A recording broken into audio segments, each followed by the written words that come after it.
Good afternoon, everybody, and thank you so much for joining us today. I'm Samantha Russell from 20 over 10, and I am so excited to be talking with you all today about how to drive more conversions of people in your pipeline through inbound marketing. So it is exactly 3 o'clock. Johnny Sandquist, who we are also so excited to have us joining here today, he is having some internet connectivity issues. So we had him and then we lost him. I know he will be back. Thankfully, I'm presenting the beginning portion of today's presentation, and then he's going to jump in about halfway through. So it's okay that he's not here just yet, but he will be here soon. I'm sure if we all send good vibes, his internet will come back on strong. It always happens when you need to give a presentation that happens. Oh, I think he's coming on right now too, which is awesome. So just to get us started, make sure everyone can see and hear okay. Please let me know in the chat box that you can see me, hear me loud and clear, and where you are joining us from today. And also maybe if you have any fun weekend plans. We'd love to know what everybody's up to. If any of you are going to the TD conference next week, I know that's the place a lot of people are headed. Let us know what everyone's up to. And Johnny, you made it back. Can you hear us loud and clear? I'm here. Can you hear me okay? Yes, we can. We still can't see you just yet. Fantastic. So try that. I don't know if that video is going to start. Okay, well, that's okay if not. We can hear you. That's the most important point. And everybody is saying they can see and hear, which is awesome. Great. Ooh, Nicholas is going to be golfing this weekend. Kevin, no weekend plans. Cincinnati, Ohio. I actually went to Miami University in Southern Ohio, so I know that area really well. Big bicycle plans in Texas from Mike Kurtz. I wish. It's been about 9 degrees here in Pennsylvania every morning when I came to the office, so not fun. Johnny, what are you up to this weekend? Oh, I am going to be heading out to Inside ETFs on Sunday. Nice, nice. Yeah, and are you doing a social cam there? No, I'm just going out as an attendee. Actually, I'm going, well, not just as an attendee. I'm going to be writing up an article about the conference. I'm taking a special look at technology and practice management sessions there. So I'm pretty stoked to talk to everybody down there and see what's new with ETF tech. See if anybody else is going to ETF, drop us a comment in the chat box and let us know. Justin Caselli wants to know what color pants you'll be wearing. They will be yellow every day, of course. And I'm bringing the sunshine to South Florida. Yes, that's right. That's right. You know? I see a couple other people heading to Vegas. I'm going to be in Vegas speaking at the Voya Advisor Insight event. So if you are headed there, please stop by and say hello. I'll be moderating a marketing panel on Tuesday, as well as, or participating in a marketing panel, as well as giving a session at the women's luncheon. So, okay, let's move on. I'm glad everybody's here. Sounds like some people have some fun weekend plans, everything from hockey to the Sundance Festival. But for those of you who are heading to ETF, make sure you look for Johnny. And if you're at the Voya Advisor Insight, look for me. I'm going to go ahead and start a quick poll that we want to just get a good baseline for everybody today. And while you're taking a minute to answer that, we're just going to go over a couple housekeeping items. So the first thing that I want you to know, because we get asked every single time, is yes, we are recording this, and yes, we will send you all of our slides as well as all of the links that we shared today. So if you need to get up and use the restroom, you need to answer the phone, you zone out for a second, don't worry, it is going to be in your inbox, we promise. So take a minute to answer our poll now. The question is, how familiar are you, or what is your knowledge of inbound marketing? So everything from very knowledgeable to somewhat knowledgeable to not at all. So I'll give you another just second here to go ahead and answer that, and then we'll share the results with everyone.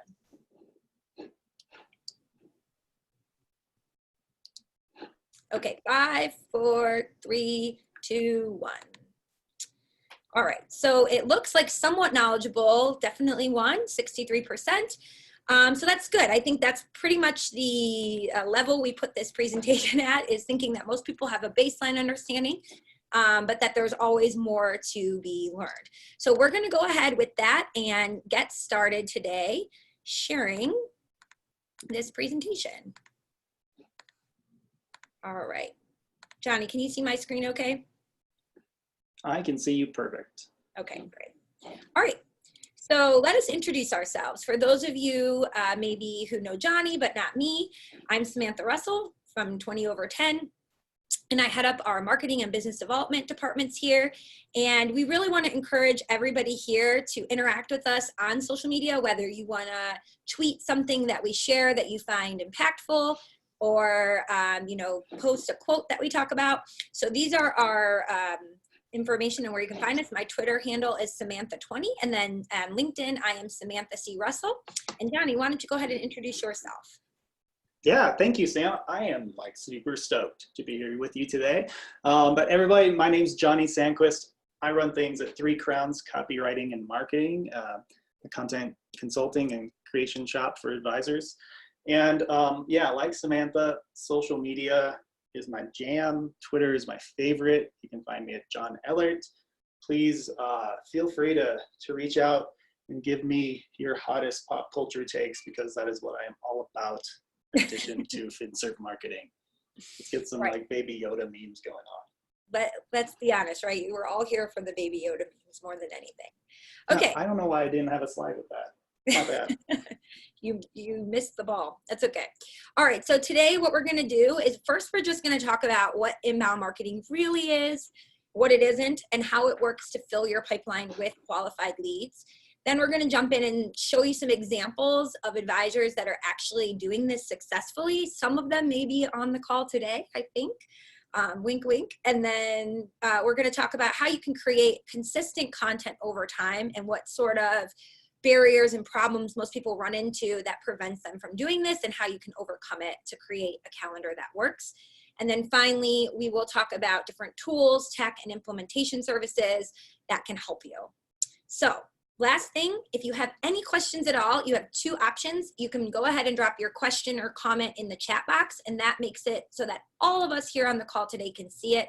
If you want it to be something that you want to ask privately, go ahead and use the Q&A box, or if you want it to be something that doesn't get lost in the comments. So the comments sort of keep going up. It can be a little bit harder to find them.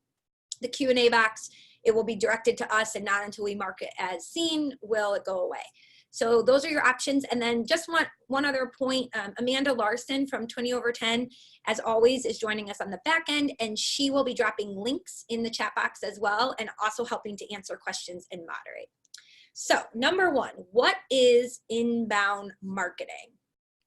I like to think of it as a very easy way to think of it is, what isn't it, to get started, right? So when we think of very classic marketing, the marketing from 50 years ago, I like to refer to it as interruption marketing.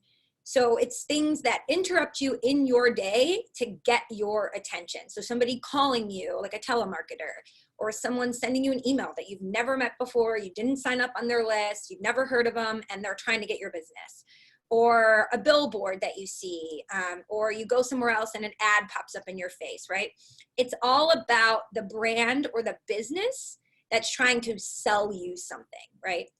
Inbound marketing, in turn, flips the script, and it's attracting people to you where you are the expert, you are the source of knowledge of some topic, and people are coming to you because they want the information that you have or the expertise that you have. So rather than you having to knock on doors and convince people to even listen to your spiel, they're finding you and seeking you out because of your expertise. And the tools we use in inbound marketing to make this happen are things like SEO, content creation, blogging, videos, podcasts. We're attracting the customer to us, and it's very customer centric. It's all about providing value. So why is inbound marketing more effective? Hopefully the last slide starts to explain it to you, but let's think a little bit about our brains and how we respond to different messages, right? We all are very, very focused on ourselves. We all the time are thinking about our own wants and our own needs. And so your brain on inbound marketing functions very different than your brain on outbound marketing, right? When we're in the outbound mindset, we see this person who's coming at us trying to sell us something as being maybe having their own agenda, which they do, and we don't trust them immediately, and we put up a wall immediately, and we are skeptical of everything they say. Whereas on inbound marketing, when someone is, they're not pushing their agenda on you, you're the one who finds them. You see a social media post that they put out, or you do a search, can capital gains push me into a higher tax bracket, and you land on their blog post.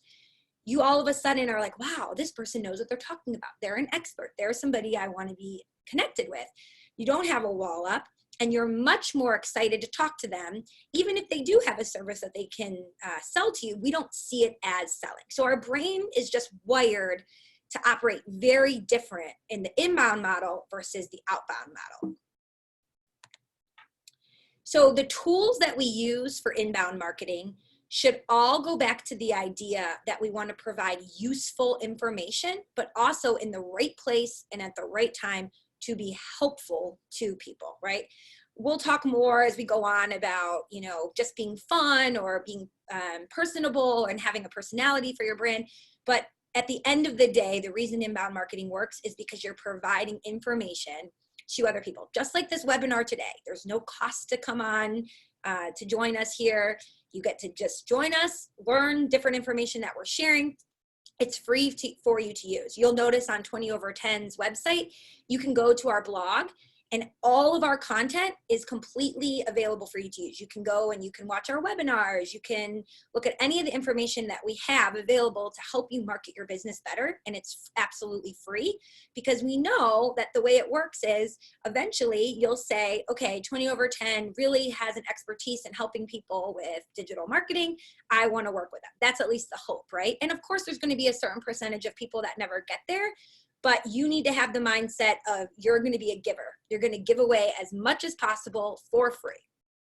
So a really interesting stat here from HubSpot looked at the difference between inbound and outbound and what kinds of results we can expect to see. So just in terms of cost, if I can't convince you in any other way, any business owner is always thinking about what is the cost to acquire a lead. And in financial services, obviously, we can sometimes spend a good amount of money, because once we get one person, especially if we have an AUM model, it can more than pay for itself in just the first year. But if you don't have a lot of capital up front, and cost is another concern, this is just another reason to use inbound, because inbound is incredibly cost effective.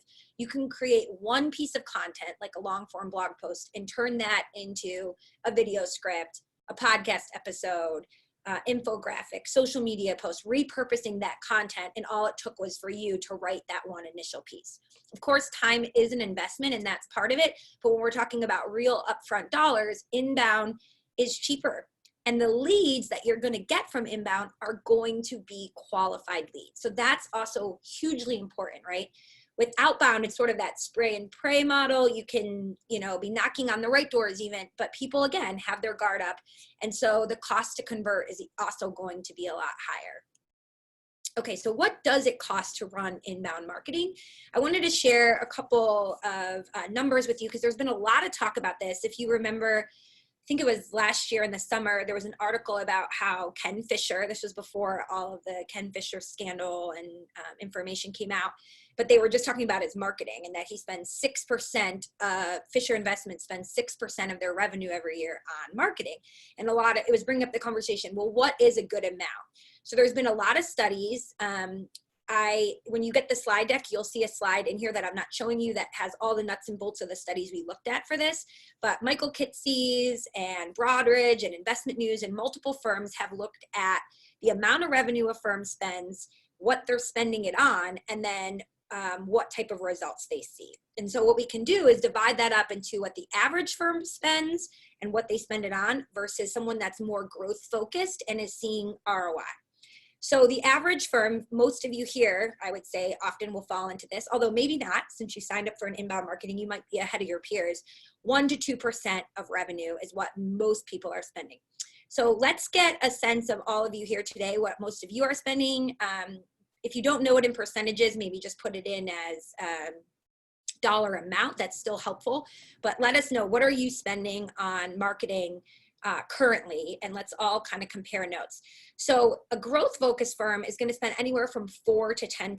And that's where you really start to see really impactful results. And one of the things that I want to point out here is that When we look at the typical expenses of people who aren't spending that much, they're spending it on things like their website, live events, and then the CRM was ranked as one. And Johnny and I were laughing because I said a CRM to me is not an inbound marketing expense. It is a running a business expense. You have to have a CRM, whether you're prospecting or not, because you need it for your current clients.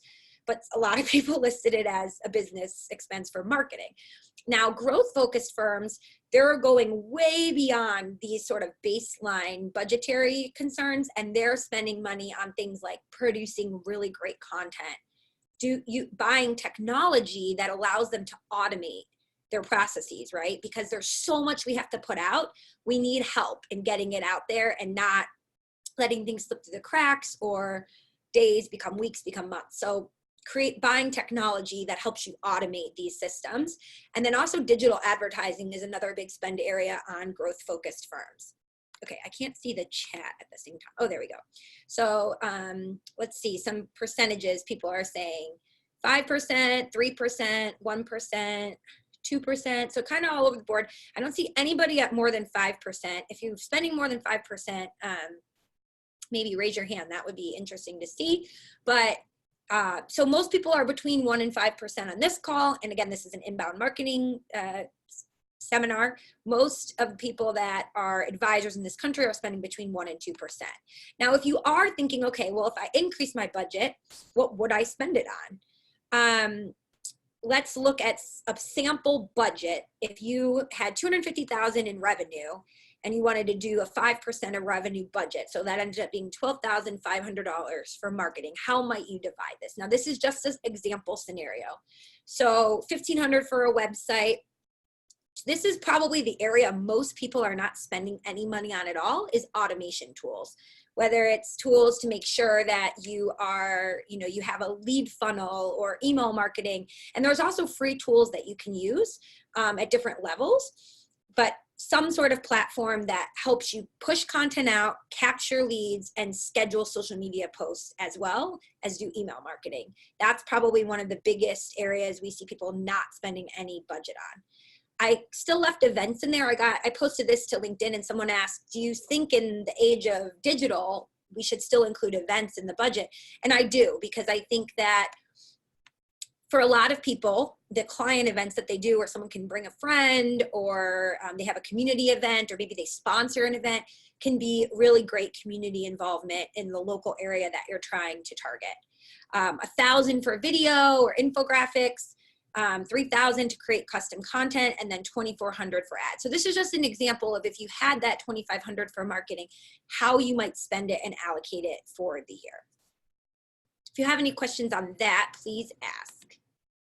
Okay, so when we think about where people are in the funnel and how we move them through, so again, increasing pipeline conversions. First, you just need to understand the way the funnel works. So at the top, we have just awareness of your firm overall, right? So people becoming aware of your firm, they hear about you in their local community, they're on social media, they're seeing your name somewhere in the news, they're just aware of your firm. Once they actually go to your website and do some sort of action that allows you to know of them now, they give you their email address, they fill out a form, now they've become a lead, right?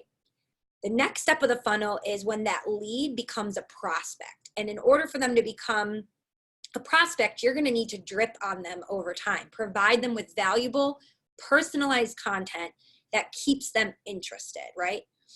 And then the prospect becomes a client when they've come in, they've met with you, they hear about your services, and then they sign on. So at all stages, we want to think about where somebody's head's at, but inbound marketing is what takes somebody from awareness to interest to desire to action. It's the process by attracting them and pulling them down that funnel. If you're just getting started with inbound marketing, I don't want you to feel overwhelmed, like I have to do all these things. So what I asked Amanda to do was to create two different graphs here that you could look at. One is if you're just getting started with inbound marketing at a bare minimum, what do you absolutely need to do? And so these are the 4 areas that we settled on that you absolutely need at a bare minimum. So number 1, you need to be posting content to your blog, website, somewhere where it's gonna live and represent you. You also need to be having calls to action so that you can capture people when they come to read that content, right? So you have to have some sort of lead capture where you can get their email. Never include more than 2 questions for lead capture. So name and email is all you really want to ask for. You could even ask for just email. For every one form field that you include on a form with more information. So if you also include their last name or you make them write in their phone number, your conversion rate will go down. So less is more.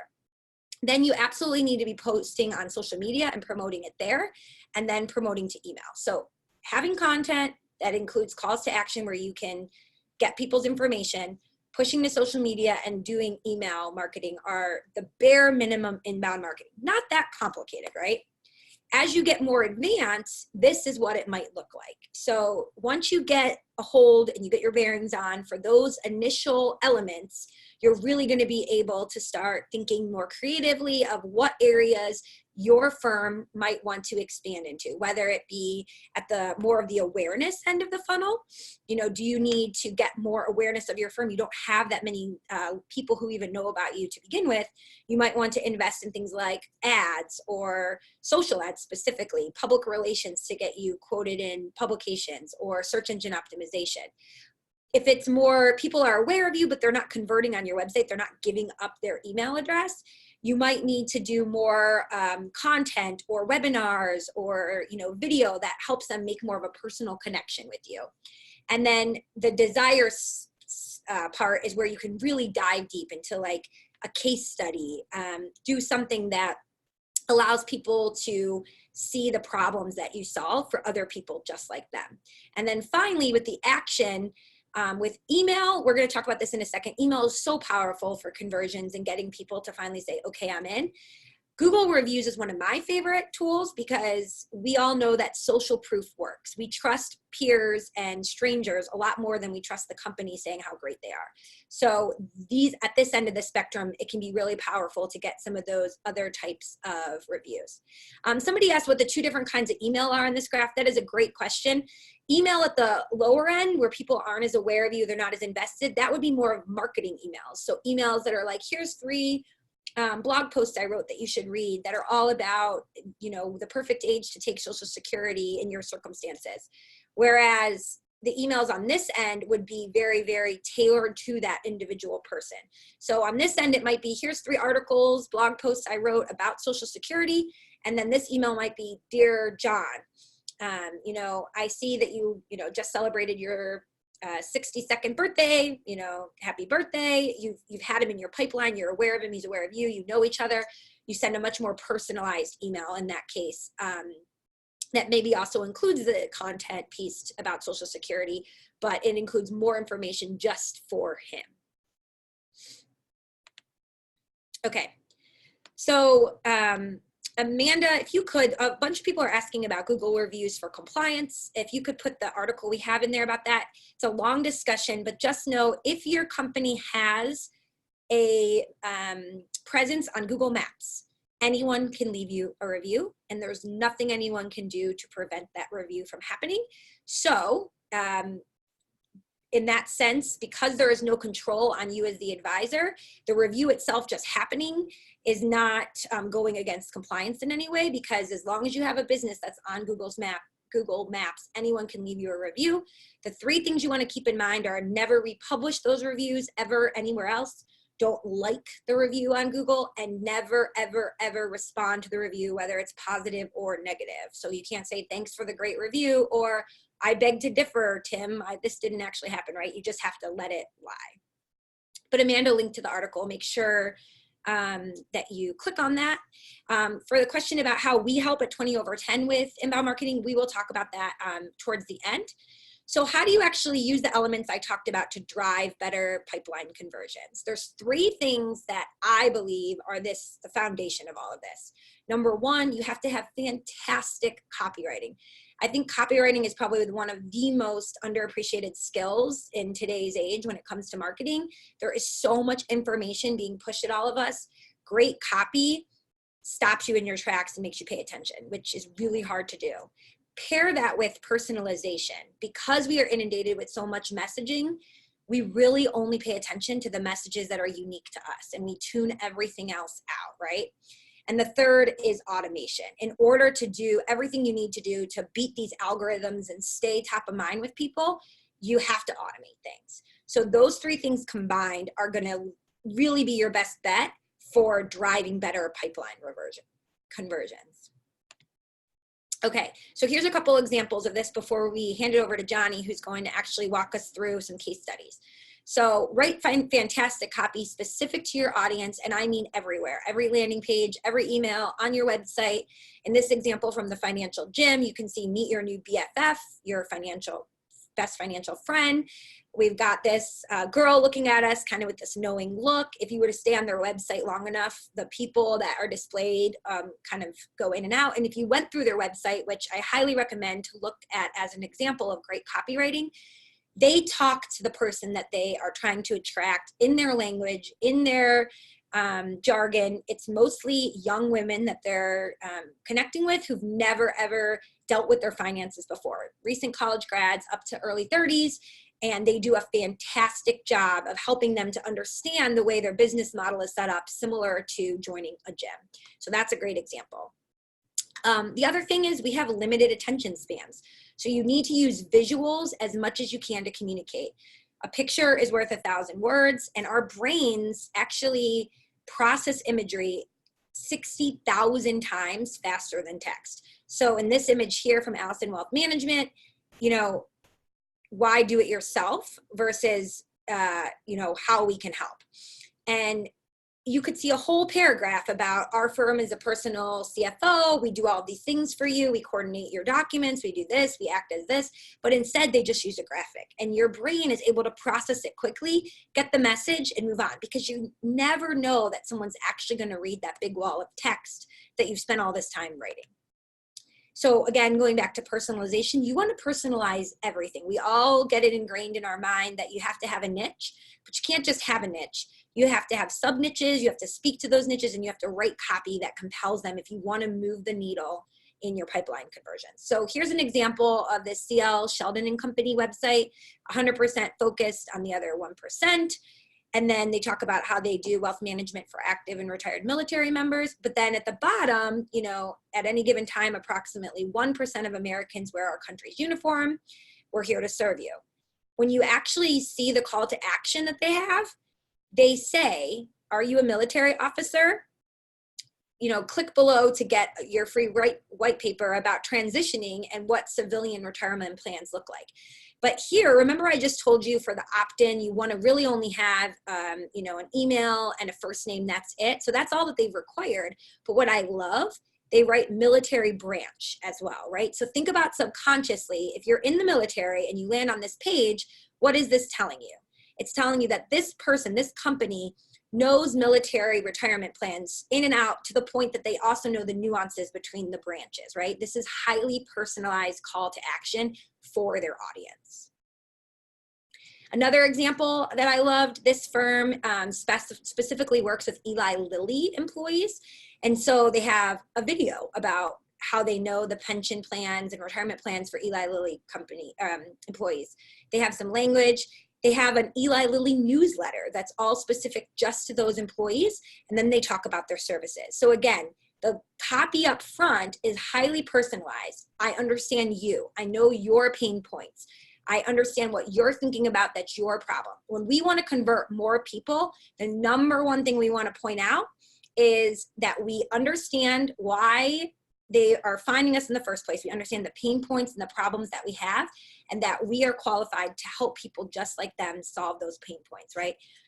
There was a great behavioral economics theory that I remember always learning about, how people would much rather make sure they don't lose $50 than they would to win $50, right? It's the whole idea of loss aversion. I'm sure you're all aware of this. You know, we want to know that we're being protected from bad things. We care about that far more at an intrinsic human nature level than we do about getting good outcomes. So focus on what those pain points are in your copy up front. And the last point I want to mention before handing it over to Johnny is automation. So great copywriting, always personalizing and then automating. So personalization and automation are really at two different ends of the spectrum here.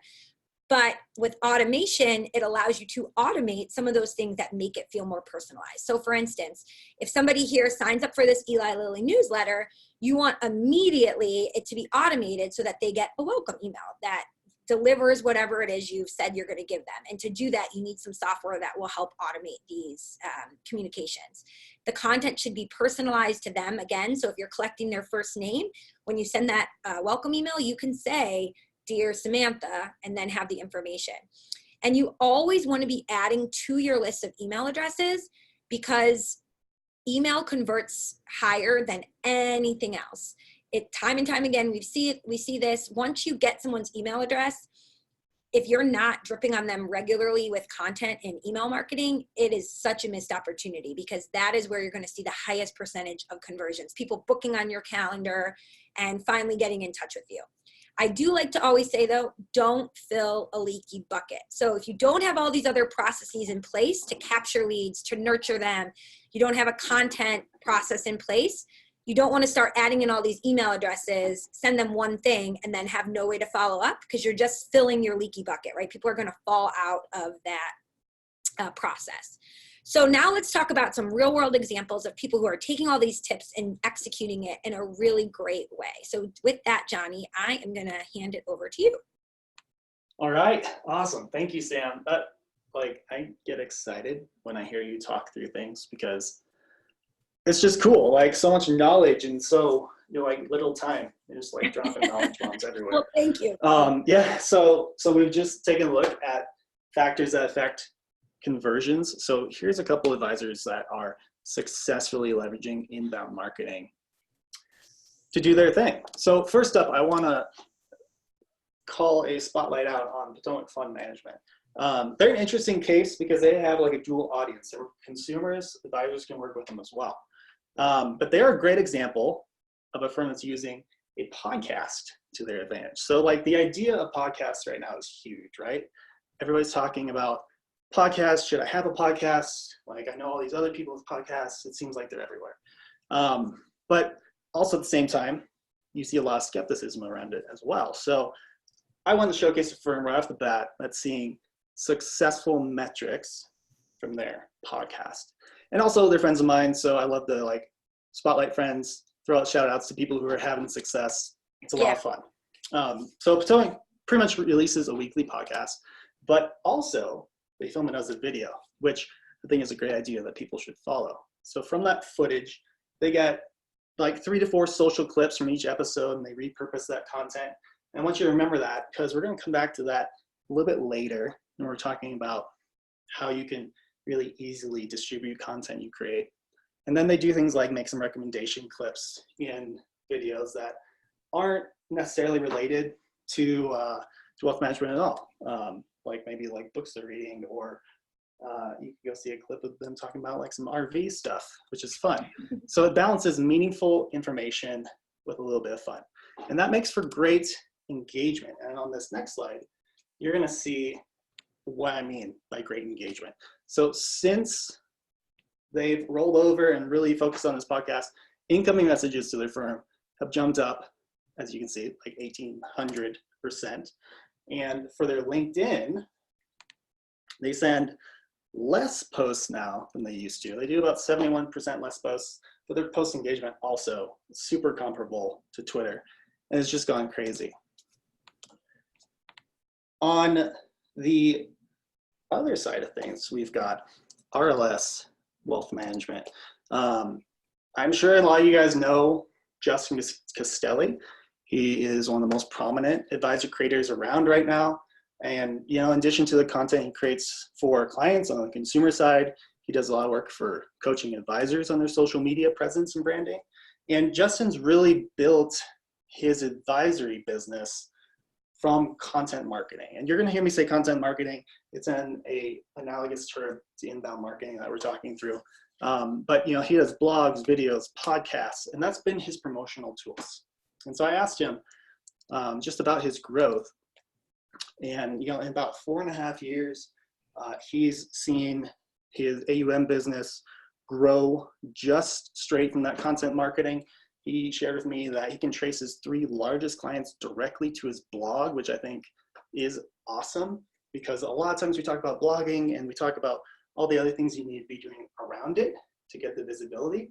But blogging itself is such a tentpole of good inbound marketing that I love to see some direct correlation to that. Did he happen to say also one thing which blog posts? Yeah, go ahead. I was just going to say, did he happen to say which blog posts, like what they were about? No, I didn't get that deep. I'll ask him offline. Maybe we can follow up with that. I think he's here. I don't know if you want to share it or not, Justin. It's okay to go. Okay, keep going. He's out there somewhere on the interwebs. One thing also that I think is cool about what Justin does at RLS is he works with clients on a subscription basis. And if you've read some of my stuff before, you know that I think subscription relationships are really up and coming and are going to make a big difference in financial advice. And he took that from 0 to 35. I know a lot of advisors who would be really happy with that sort of growth rate, especially if they're small, like one person shop still. To be able to add 10 to 12 clients a year is pretty good success, especially on the subscription side. But beyond just this content marketing, this next slide, one thing that Justin's experience speaks to as well is how inbound marketing works as a really complementary phase for when you receive a referral. So I've worked with advisors for a long time. It's about 10 years now. And so I know how important referrals are, and I know all the talk about referrals going down.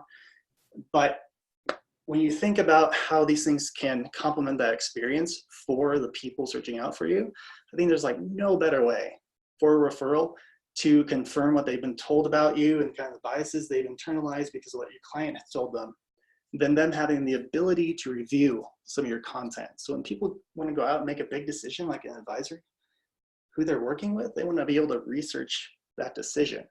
And there is no better way for them to do that than to come to your blog or your podcast or your video to confirm what they know about you and give them that confidence to go ahead with contacting you. So I'm going to continue the Justin train with this last example. Final example, shout out to Advisor Growth Community. It's a private group just for advisors who want to grow and team alongside each other.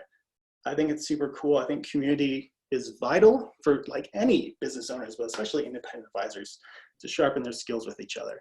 So AGC is interesting. And this is why I spotlight it, because it was founded by Justin Castelli, also along with Taylor Schulte, who you should know from his podcast, Experiments in Advisor Marketing.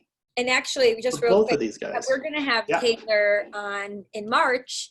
I just finalized it with him. So look out for that at the end of March. Taylor's going to come on and talk about his experiments in advisor marketing and really what he has seen work well, like the very nuts and bolts technical. Like, I know so many of you always want to know, well, what do I actually put in this email? And then what do I say as the follow-up? And what should the success message say? He's going to give us all the technical components, joining us in March. So I'm glad you mentioned him.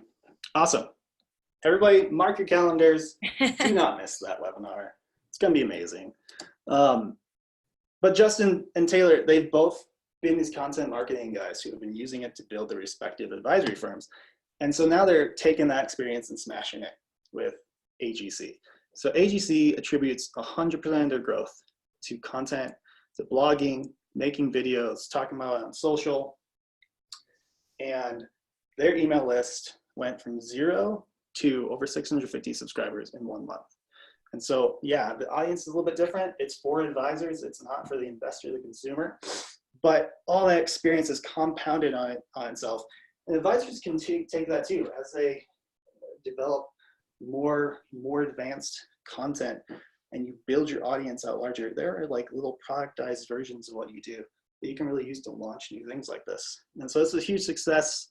And I love seeing these examples of how inbound marketing can really grow your business in a tangible way.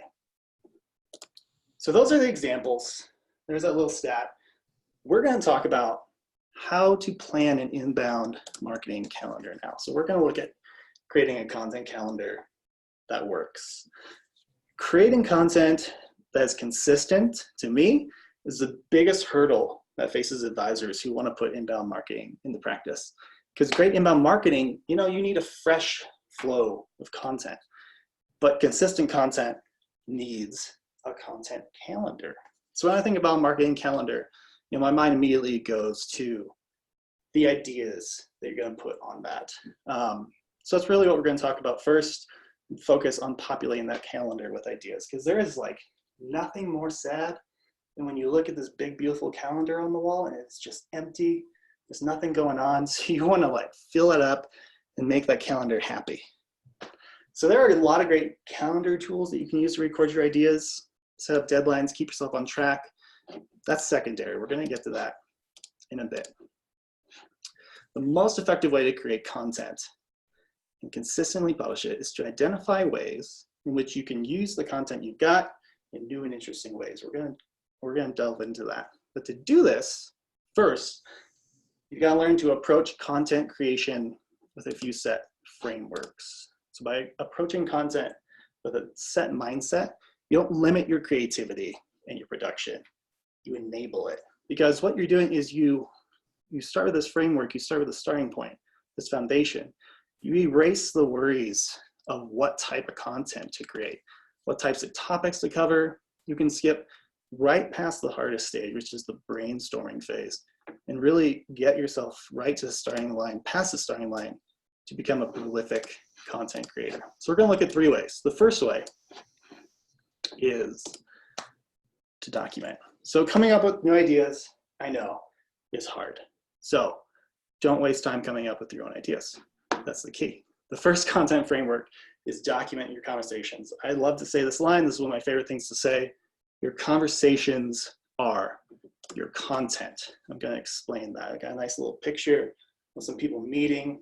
This is illustrative of you hanging out with your client. Maybe you guys meet at a coffee shop, something relaxed. But what I want you to do is look around and use the conversations you have with clients to fuel your content ideas. So there is, not too long ago, there was a post, Michael Kitts did research about how advisors spend their weeks, and he like broke out all the hours and everything of how often everybody spends doing what. And I think it was about 9 hours a week spent meeting with clients. That is 9 hours every week where your clients are feeding you content ideas with their concerns, with their questions, with their misunderstandings. So you don't have to schedule out 9 hours a week for brainstorming to fill up your content calendar. That time with your clients is your brainstorming time. And when you make conversations your content, you're going to walk through three little steps here. When the meeting's over, record your notes. I'm sure you're doing this already. You're entering things into your CRM, recording what you guys talked about. You can also pull up your voice memos app on your phone, open up your favorite video app, record yourself. Talk about the issue you just discussed, talk about what you walked through, your thoughts, your solution to it. Generalize, adjust the details. Don't use client names for when you actually create this into a piece of content you're going to publish, obviously. But once you've got that, you've got content other people will be interested in. And I would be willing to bet 99 out of 100 conversations you have with one person are going to be relevant to other people like them.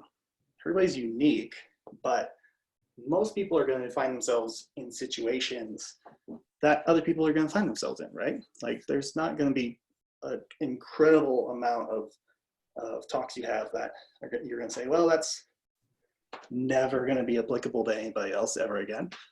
So tidy up those notes, refine your thoughts. Let's kind of like edit it up a little bit so you can post it out. Post a blog from there, trim up your video, push it out, or outsource it to a third party to help you get your thoughts published. The second framework is interview, sharing the perspectives of others. So if you think about how advisors who market to other advisors leverage interviews with experts to power their platforms, like a lot of people on podcasts do, I want you to take those ideas and I want you to steal all their ideas. There's a quote I love about creative process, which is, it's not the exact quote, but I'm gonna make it my own. Amateur artists copy, great artists steal. Basically, you take what other people do and you mold it into your own version of it. So if you see someone else having success with one strategy, just take the strategy behind it and then put your own spin on it, make it your own. So, and I think another good tip on that too is to look outside your industry for ideas. You know, like I love to look at, you know, people who are helping people with motivation or life coaching, and they'll often have really great tips on how to motivate yourself or do things. And I can apply it to how to make sure we get our content produced. So you can look outside your own industry to other places to get inspiration to steal from. Absolutely. And I think that's a really good point. There's so much creativity and so many good ideas in the world. Don't ever try to limit yourself just to the industry you're in. The important thing I think about this interview framework is it really works best when you've got a specific client niche. You stop trying to appeal to everyone, then you make it easy to appeal to a particular someone. So, you know, maybe your ideal client's a tech entrepreneur in the Bay Area. Maybe an interview is as simple as having an accountant talk about, you know, what they need to consider if the company's gonna IPO soon. But everything always comes back to your niche. It kind of seems counterintuitive, but the less people your content applies to, the greater the ability to make an impact for your business. And by interviewing people, you can really expand your content focus. Like I said, you don't have to make it about an investing topic. You can use the knowledge of other people to your advantage. And this next article is this slide, not another article, just kind of reinforces that. And podcasts are big, but only 8% of advisors in a recent TD Ameritrade survey say that they have one right now. So the opportunity is still huge. But let's move on. We're going to talk about that third framework, which is preview, or the art of looking ahead. So let me lay out this scene for everybody. This is something that's always been a little bit funny to me about wealth management. So you got financial planning, this big focus, right? Pretty much all about looking forward, preparing for the future. What do we have now, but what do we need to do to grow that, to get to those dreams that we have 5 months, 5 years, 50 years from now? Meanwhile, the standard in client reporting, it's all about looking backward, right? Like it's the end of the quarter, here's your quarterly statement. Don't look too close at this because we absolutely do not guarantee the future will be any good at all. So we have this weird like balancing act between part of it that's all about looking forward, the other part of it that looks backward. So with your content, align your communication with where your clients are looking and move your eyes forward. I'm not saying predict the markets or anything, so don't misconstrue this, but what I am telling you is talk to people about what they care about as it's happening or before it even happens. So, for example, got some fun little pictures for you to look at as I talk about this. If you specialize in working with professional athletes, like talk to them. The Super Bowl is coming up soon. It can be fun content. I really want people to understand. Don't shy away from just having fun. It doesn't always have to be serious. Tailor it to what people care about. If you're working with tech entrepreneurs, look ahead to the next Apple event, the next Google event. Like write a blog for those people. Send them an email and say like, hey, here's what I'm excited. I think they're gonna be talking about. What do you guys think? What do you care about? I have to share real quick. There's a firm that we work with, and a lot of their clients are older women that have been widowed, and they found out that so many of them just have a passion for cooking and reading recipes, even if they don't, necessarily have huge families to cook and make them for anymore. So they started creating these recipe showcases every week that they would share like a popular recipe. And then they host every month a little get together where the ladies all come in and one of them will make the recipe because now they have people to share it with, and they all get together and eat it. And it's become such a beacon for this firm. And like the little ladies have told their friends about it, and it's a way they've grown their business because they started by sharing recipes through email. So really, you can think outside the box for sure. Yeah, absolutely. Like the foundational thought is marketing is about people, about meeting them where they are, what they care about. And if you just focus on the people, everything else around that takes care of itself. Absolutely. And actually, that's like pretty much what this next slide says. What do my clients care about? That's what you care about. That's what your content comes from. It doesn't always have to be super specific. It can be fun just like that. Everybody always talks about objections, though, when we're talking about content creation. I'm really passionate about this idea that advisors can use these frameworks to really scale up their their content and really get into it in the weeds, get their hands dirty, create their own stuff. But I hear these three main objections. Don't have enough time. I'm not creative. There's already too much content out there. What is mine going to do? So let's talk about time first. And let's just talk facts. No one has time to create content, even the ones who do it for a living, right? So if growing your firm through digital marketing is important, you don't want to cold call or knock on doors. You know, you don't want to do those old school outbound strategies. You want to focus on people that you actually want to work with. Then it's a matter of scheduling it and making time for it. Maybe during the day, you're all about client servicing, but you take 20, 30, 40 minutes at night, once or twice a week, to hammer out that blog. That's how you get past that roadblock. Second one is creativity. And let me tell you another secret of marketing. Creativity can be overrated. Like, you're not looking to create the next Coca-Cola ad in the Super Bowl that everybody's going to talk about for a week. And I think that overemphasis on creativity can be due to a misunderstanding of what marketing really is. Too many people think of advertising and marketing as synonymous, and they are not the same beast. You know, of course you want to leave an impression. You want to have a memorable image or a beautiful turn of phrase, and those can be wonderful tools, and you want people to remember you. But the primary goal of marketing is to educate and communicate relevant, valuable information. You know, you're not trying to sell your accolades. As Sam said earlier, you're giving away free info so that people will learn from you, so that they'll trust you. You're building a relationship with a one-to-many communication model. And you're helping them to see you as that person who can help them with their most intimate financial needs. And sometimes trying to be too clever can just get your message lost. So the first concern with content is always clarity. Again, come back to, what does my audience care about? What will help them the most? What's the main thing they need help with right now? What can I help them understand that they don't right now? And start there. Be concerned that you are providing answers first and foremost. And then this last one, and let's skip ahead a couple slides actually, so we can look at too much content, because this is just an astounding set of numbers. There's like 50,000 Instagram pictures posted every minute, like a gajillion YouTube videos are watched, and however much new content is uploaded every minute too is just absurd. And so you can look at these things and be like, there's too much going on. Like, why should I even invest in content? But you have to understand that none of these numbers matter to your inbound marketing efforts, as long as you have a well-defined niche of people that you're trying to reach. Like, you don't care about those 50,000 Instagram pictures posted each minute, because truly, if you know who you're targeting and talking to and you have the audience defined, you're not competing with 50,000 pictures.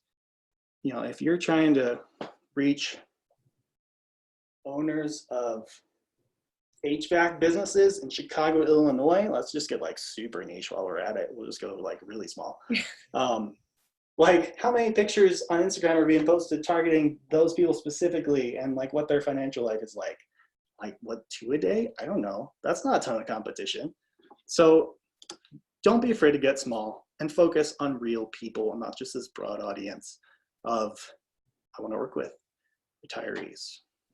This is how you catch the attention of somebody who's looking for what you're offering. Okay. Johnny, we have to skip ahead. Yeah, I was going to say, we got to skip ahead just because we're coming up on the hour, and I want to make sure we have time for questions. So where do you want me to go? Oh, yes. You got it. Let me give you the 30-second actually on both of these next two ones. So skip back one. This is important. Distribution model is super important. Your pillar content is your big stuff, like your blogs, your videos. When you distribute that out, you want to create micro content from it. So just take snippets out of the big content you create. If you make a video, pull out 10 seconds at a time. If you make a blog, pull out a quote you like and turn that into your social media posts. So when you get to distribution, you're not reinventing the wheel and spending a whole bunch of time on recreating content. You're just using the content that you've just made and just repurposing it. And then the next slide, when we get to talking actually about content calendar, here's what you need to do. Identify your content channels, know what you're publishing, where you're publishing it. On your calendar, track your deadlines, who owns the project, and where it's at. Is it started, is it not started? With deadlines, don't just track published on date. You need to factor in your creation time, so it's not midnight before the day you're supposed to post and you all of a sudden remember you have a blog the next day. And then organization is important. I like to organize by themes. So let's say you're going to post a blog on retirement income, that gets a green color code. All of the other stuff that you're doing, complimentary video, all of your social media posts promoting that blog get tagged as green.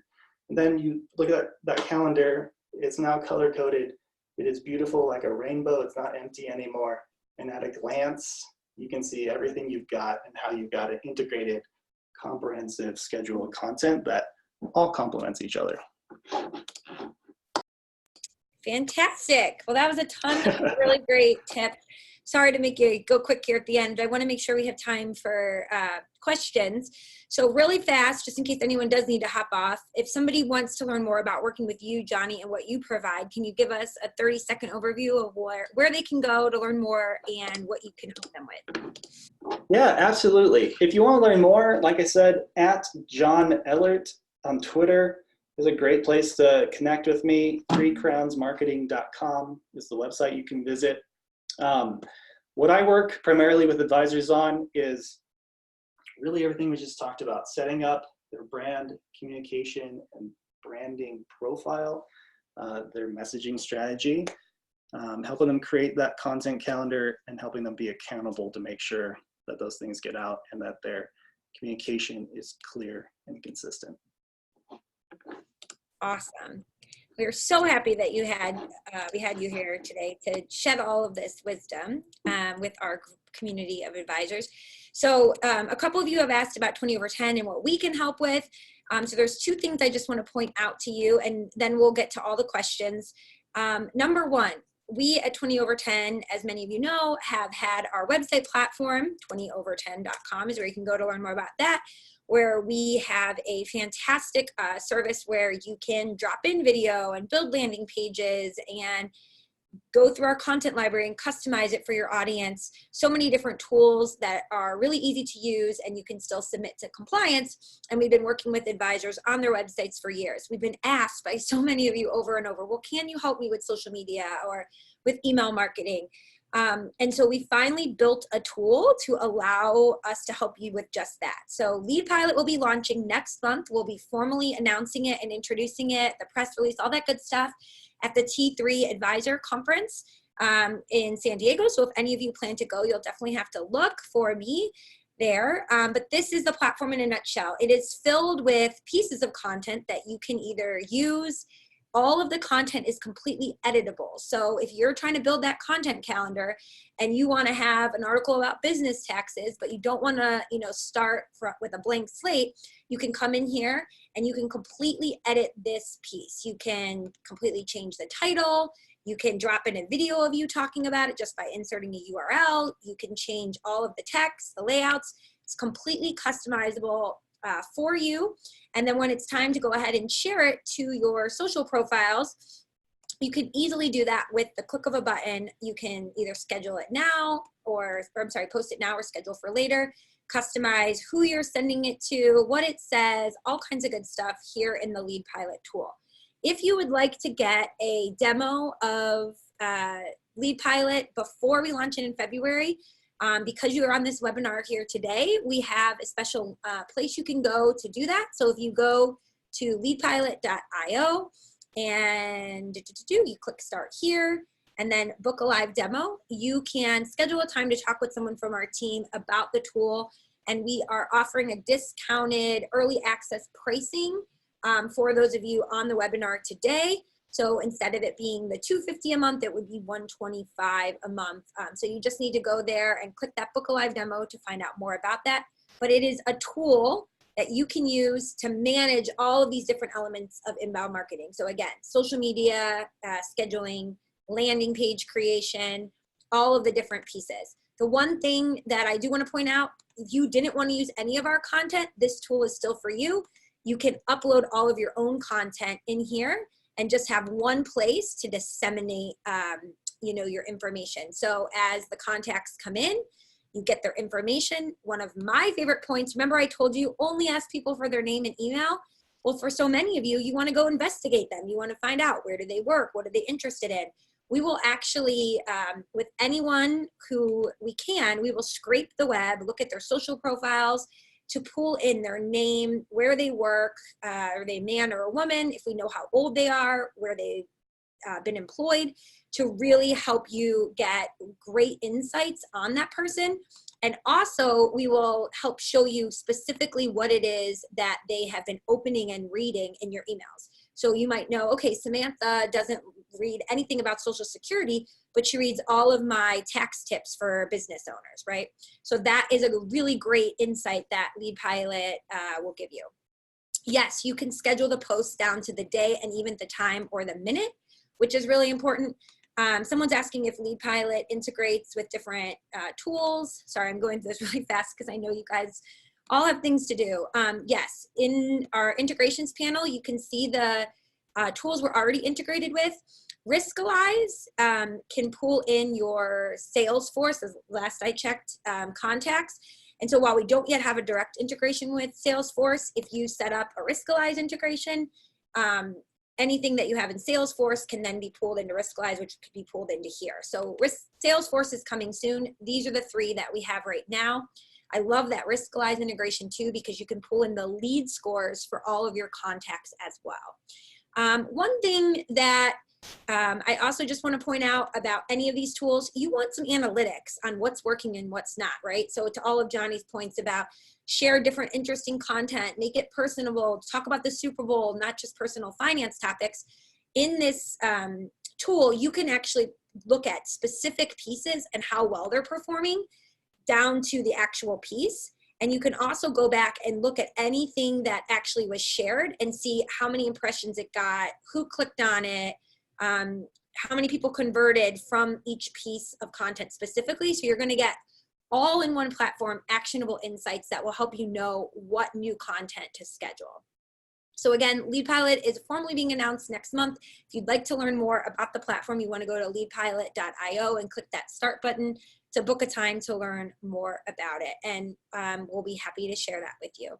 I'm going to go through and look at some of the other questions that people have and make sure we answer them. Just one other question about Lead Pilot. Are you guys building out full campaigns of articles over time? Yes, at hard launch. It's not in here in this demo account just yet.